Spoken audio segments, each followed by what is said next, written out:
No final do século XVIII, a Noruega era um país que estava sob o domínio da Dinamarca. Ele encontrou um cenário desolador. A população era muito pequena e vivia em condições miseráveis, dependendo da agricultura familiar em terras escassas e da pesca em mares gelados. Os invernos eram longos e rigorosos, deixando o país quase na escuridão por metade do ano. A agricultura era limitada pela falta de solo fértil e pelo clima muito frio. As viagens eram difíceis e perigosas nas montanhas e vales, isolando as cidades e vilas. Os habitantes eram analfabetos e ignorantes, sem acesso à educação ou à cultura. A Noruega havia perdido o esplendor dos tempos vikings, quando seus guerreiros conquistavam terras e riquezas pelo mar. A Noruega era um país pobre e atrasado. As coisas só pioraram nas décadas seguintes, quando a Noruega sofreu com guerras, bloqueios e embargos impostos por outras nações. A economia norueguesa entrou em colapso e a fome se espalhou pela terra. A Noruega parecia destinada a permanecer subdesenvolvida e irrelevante no cenário mundial. No entanto, hoje, se excluirmos as micronações, a Noruega é o segundo país mais rico do mundo em termos de renda per capita, atrás apenas do Luxemburgo. A Noruega também é um dos países mais felizes do mundo, o sétimo país mais saudável e é considerada a nação mais democrática do mundo. Em quase todos os indicadores que medem o bem-estar de uma nação, a Noruega está entre os primeiros, e todos os seus cidadãos são tecnicamente milionários, pois o Fundo Soberano da Noruega, que administra os lucros do petróleo do país, possui mais de $1 milhão para cada norueguês. Mas como a Noruega conseguiu essa façanha? Muitos países tentaram seguir o exemplo da Noruega e explorar seus recursos naturais, mas acabaram se empobrecendo ainda mais do que antes, em um fenômeno conhecido como a maldição dos recursos. Como a Noruega se tornou tão incrivelmente rica, enquanto outras nações fracassaram? E será que a economia da Noruega é boa demais para ser verdade? A relação entre a quantidade de petróleo por habitante e o grau de democracia de um país tem sido evidenciada pela lista das nações com as maiores reservas de petróleo do mundo. Composta por 15 países, ela detém 84,9% do total de petróleo disponível globalmente, representando, entretanto, apenas 7,9% do produto interno bruto, PIB, mundial. Um exemplo notável é a Venezuela, líder da lista, detentora de quase 1/5 das reservas mundiais de petróleo, mas enfrentando severos problemas econômicos e sociais, incluindo hiperinflação, escassez e crise política. Outros países listados, como Arábia Saudita, Irã, Iraque, Kuwait e Emirados Árabes Unidos, são acusados de violações de direitos humanos e desigualdade na distribuição de renda. A Rússia enfrenta declínio econômico e demográfico, enquanto a Líbia está imersa em anarquia desde a deposição de Muammar Gaddafi em 2011. Essa dinâmica sugere uma relação inversa entre a abundância de petróleo e o nível de democracia em um país, comumente referida como a maldição do petróleo.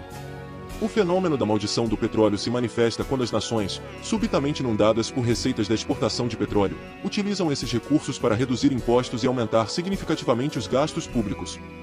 À medida que a indústria do petróleo ganha poder, ela pode sufocar outros setores econômicos. O aumento da exportação de petróleo eleva a demanda pela moeda local, beneficiando os cidadãos no exterior, mas prejudicando a competitividade da indústria nacional.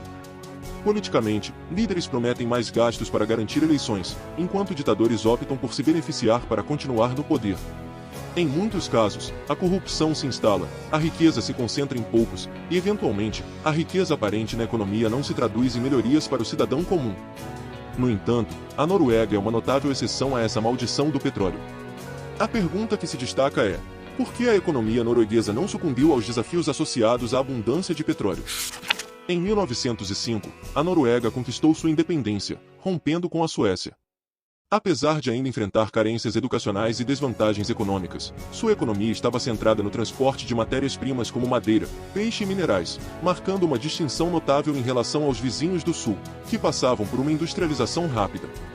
No entanto, a Noruega desfrutava de vantagens significativas ao longo das últimas 5 décadas, durante a era do comércio internacional livre. Construiu a 4ª maior frota mercante global, adquirindo conhecimentos valiosos em transporte marítimo, comércio e tecnologia, além de se tornar uma fonte importante de moeda estrangeira. Durante as lutas pela independência, a Noruega estabeleceu um sistema parlamentar robusto, resultando na implementação de sufrágio universal, direitos dos trabalhadores e reformas sociais substanciais. A distribuição ampla do poder político, juntamente com a implementação de controles e equilíbrios, serviu como base sólida para a prosperidade futura. A geografia acidentada do país proporcionou uma abundância de energia hidrelétrica barata, semeando assim as bases para a industrialização.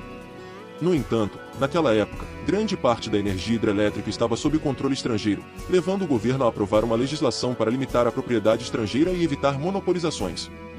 O período coincidiu com avanços tecnológicos que reduziram significativamente a dependência do transporte, com a introdução de ferrovias, estradas e métodos avançados de comunicação.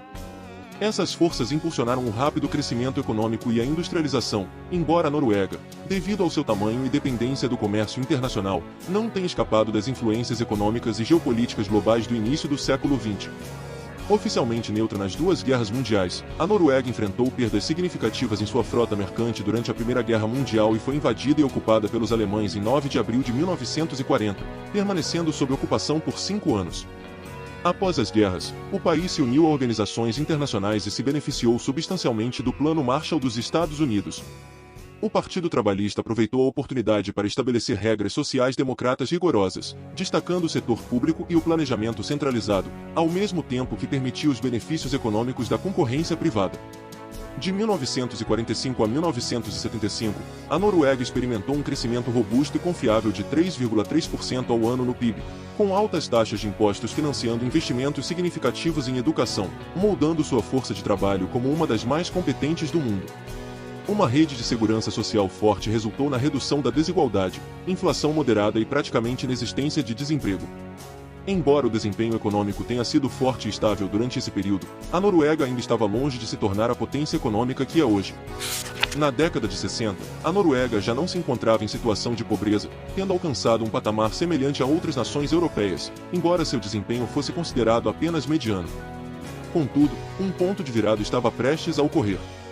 Com a descoberta de vastas reservas de gás natural na Holanda, começaram a circular especulações sobre a possibilidade de existência de petróleo no Mar do Norte. Surgiu então um dilema: se grandes quantidades de petróleo estivessem sob as ondas, a quem pertenceriam?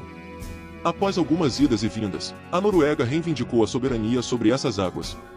O governo norueguês inicialmente mantinha um ceticismo quanto à presença de petróleo na plataforma continental, mas mesmo assim, iniciou a divisão e venda de licenças para exploração petrolífera. A Phillips Petroleum, uma dessas empresas, empreendeu perfurações. Após várias tentativas sem sucesso, devido a alguns detalhes técnicos do contrato, a Phillips decidiu arriscar uma última vez, mas desta vez em profundidade. Finalmente, em 1969, foram extraídas as primeiras gotas de petróleo do Mar do Norte, e não em quantidades modestas, mas em volumes substanciais. Desencadeou-se uma corrida ao ouro negro, e em menos de uma década, a Noruega estava produzindo mais petróleo por habitante do que qualquer outro país do planeta. O setor petrolífero transformou-se em um gigante, criando milhares de empregos bem remunerados, e pequenas cidades pesqueiras se tornaram potências na indústria petrolífera. Bilhões de dólares começaram a fluir, alterando permanentemente a economia norueguesa. O início da trajetória petrolífera da Noruega compartilhou muitas semelhanças com outras nações abastadas em petróleo, mas apresentava diferenças fundamentais. Enquanto empresas estrangeiras buscavam lucrar na Venezuela, contribuindo pouco além de apoiar sua ditadura, a Noruega optou por um caminho distinto. Ao contrário da Venezuela, onde um único homem detinha poder absoluto, na Noruega, o poder político já estava amplamente distribuído, tornando impossível que uma única pessoa ou grupo se beneficiasse à custa da sociedade. Assim, o governo norueguês não apenas tinha capacidade, mas também estava limitado na tomada de decisões, baseando-se na utilidade para toda a nação. Observando a maldição do petróleo ocorrer em todo o mundo, a Noruega adotou uma abordagem semelhante com o petróleo. Para o governo norueguês, os recursos naturais não pertenciam às empresas petrolíferas estrangeiras, mas sim ao povo norueguês. Embora essas empresas auxiliassem na exploração, perfuração e extração do petróleo, a maioria dos lucros seria direcionada para o Estado. Simultaneamente, a empresa petrolífera pública da Noruega, a Statoil, estudava, replicava e buscava superar conhecimentos. A Noruega também reconheceu a importância de não apenas extrair petróleo bruto, mas desenvolver sua própria indústria de processamento de petróleo. Isso implicou investimentos maciços em infraestrutura, planejamento central cuidadoso e a formação de uma força de trabalho de engenharia nacional. Embora pudesse ter reduzido impostos, aumentado os gastos sociais e seguido políticas populistas, a Noruega não optou por esse caminho. Preocupada com a possibilidade de o setor petrolífero dominar a economia, estabeleceu um limite anual de 90 milhões de toneladas, visando não substituir, mas impulsionar o motor econômico norueguês. Contudo, a trajetória não foi isenta de desafios. A Noruega desejava usar as receitas do petróleo para beneficiar seu povo, mas estava incerta sobre a melhor abordagem. À medida que a indústria petrolífera se expandia e os preços subiam, mais dinheiro entrava do que o governo inicialmente imaginava. No início dos anos 80, a queda nos preços do petróleo desencadeou uma recessão, estagnando o crescimento econômico por quase uma década. Uma história familiar sobre economias dependentes do petróleo. A Noruega, contudo, não desperdiçou suas receitas petrolíferas, buscando alternativas e soluções para enfrentar os desafios econômicos. Quando a economia de um país está vulnerável a um único preço de commodity, a solução reside na diversificação dos investimentos. Essa foi exatamente a abordagem adotada pela Noruega ao estabelecer seu fundo de pensões governamental em 1990. Outros governos tentaram estratégias semelhantes, mas, devido ao clima político, acabaram se transformando em bancos pessoais para os detentores do poder, desviando-os de sua finalidade inicial. Assim, economizariam apenas para o momento em que o petróleo não mais inundasse a economia com recursos. O Fundo Soberano Norueguês foi concebido de maneira distinta, estruturado para resistir à corrupção. O governo só pode gastar os lucros que espera gerar, o que impede que novos políticos cumpram promessas de gastos excessivos no presente em detrimento do futuro. Além disso, o fundo segue rigorosas regras de investimento, proibindo aplicações em empresas petrolíferas, empresas com práticas antiéticas e, talvez mais crucialmente, empresas norueguesas. Embora possa parecer peculiar à primeira vista, esse enfoque tem como objetivo diversificar os riscos. Caso a economia norueguesa enfrente uma recessão significativa, o fundo permanece protegido, já que não investe em empresas do país. Isso proporciona uma rede de segurança para as empresas nacionais durante choques econômicos de curto prazo. Atualmente, o fundo tornou-se o maior do mundo, detendo 1,5% de todas as empresas públicas globalmente. Em seu auge, foi avaliado em 1,35 trilhão de dólares, o suficiente para fornecer 250 mil dólares a cada norueguês, e espera-se que esse valor continue crescendo. Enquanto outros países escandinavos viram a necessidade de reduzir suas despesas sociais, a Noruega utiliza os juros provenientes de suas receitas petrolíferas para oferecer cuidados de saúde, educação e uma rede de segurança para famílias afetadas por tempos difíceis. Apesar de manter alguns dos impostos mais elevados do mundo, o povo norueguês não precisa se preocupar em pagar contas médicas que ultrapassam sua capacidade financeira. A Noruega experimentou uma dose de sorte, mas gerenciou cuidadosamente sua situação e se preparou para um futuro previsível. Embora o petróleo desempenhe um papel significativo em sua economia, proporcionando empregos bem remunerados, o país ainda mantém diversas indústrias produtivas. Mesmo se o petróleo desaparecesse repentinamente, a Noruega enfrentaria desafios, mas ainda assim permaneceria entre as nações mais ricas do mundo. Isso não implica que a economia norueguesa seja um modelo perfeito para todos. A realidade é que a Noruega teve uma circunstância incrivelmente favorável, com trilhões de dólares em reservas de petróleo em suas costas. Contudo, sua dependência do setor público resultou em redução da concorrência e do potencial de crescimento, além de um custo de vida elevado em escala global. A lição que se extrai da experiência norueguesa é que a configuração econômica perfeita para um país deve ser adaptada às suas próprias características e necessidades. Quanto a outras nações ricas em petróleo, o sucesso parece depender da existência prévia de uma democracia robusta, uma vez que a presença de petróleo pode atrair políticos e líderes ávidos por ganhos de curto prazo em detrimento do futuro. Além disso, é crucial que essas nações já possuam indústrias produtivas estabelecidas e instituições educacionais robustas, capazes de aproveitar plenamente o potencial das receitas provenientes do petróleo.